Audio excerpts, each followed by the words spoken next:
Bonjour et bienvenue dans cette vidéo sur le thème des relations sentimentales.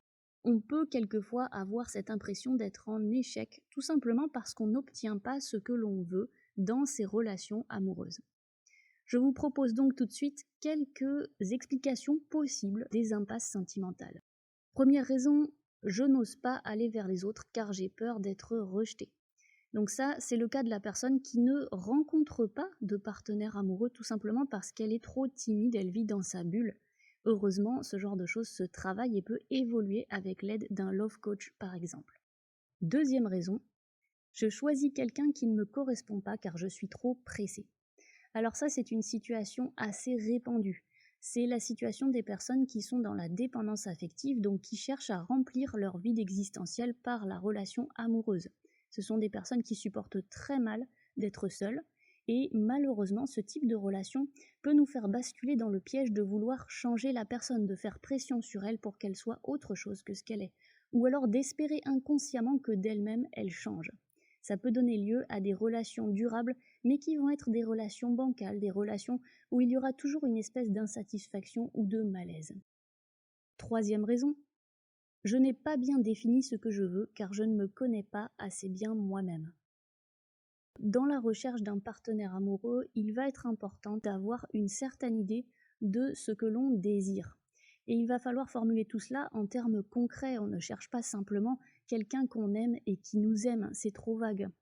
Quand on connaît bien nos propres besoins, nos propres aspirations, notre mode de vie, nos projets de vie, nos rythmes biologiques, on peut écarter certains partenaires qui ne nous conviendraient pas et éviter bien des égarements.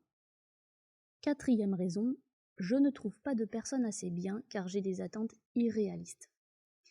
Nous sommes tous humains et quand vous rencontrerez des personnes, vous rencontrerez des êtres humains avec évidemment leur côté attachant et charmant, mais aussi avec leurs défauts. Il est illusoire de penser qu'on va rencontrer quelqu'un avec qui, dès le départ, on va être en harmonie, une personne qui va être capable de terminer nos phrases avant qu'on les ait formulées, de lire dans nos pensées, d'anticiper nos besoins, etc., etc. Cinquième raison, je ne laisse pas sa place à l'autre car je suis égocentrée. Alors, c'est difficile de se rendre compte quand on est égocentré. Parce que quand on est égocentré, on a tendance à croire que l'autre est comme nous, que l'autre pense comme nous, désire la même chose que nous, qu'il vit les choses comme nous, ou pire encore, que l'autre n'a qu'un seul but dans la vie, nous rendre service, nous plaire, faire ce que nous désirons. À ce moment-là, nous traitons l'autre comme un objet ou comme un serviteur, quelque chose qui doit nous être utile, faire ce qui nous convient. Je n'accepte et je n'aime à ce moment-là l'autre que dans la mesure où il nourrit mes propres besoins. Lorsqu'on est dans cette philosophie-là, ça peut donner lieu à des relations très toxiques, des relations qui entraînent pas mal de souffrances, notamment les relations perverses narcissiques.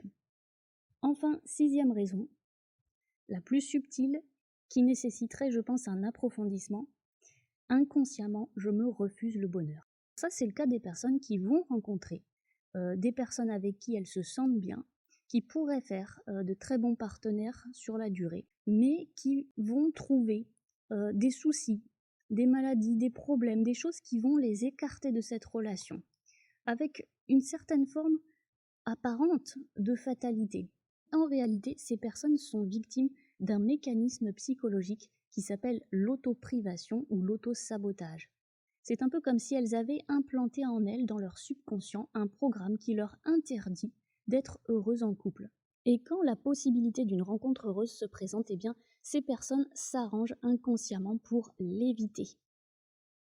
Voilà, j'espère que cette vidéo vous aura éclairé et j'attends vos commentaires. Quelles sont vos expériences dans la matière ?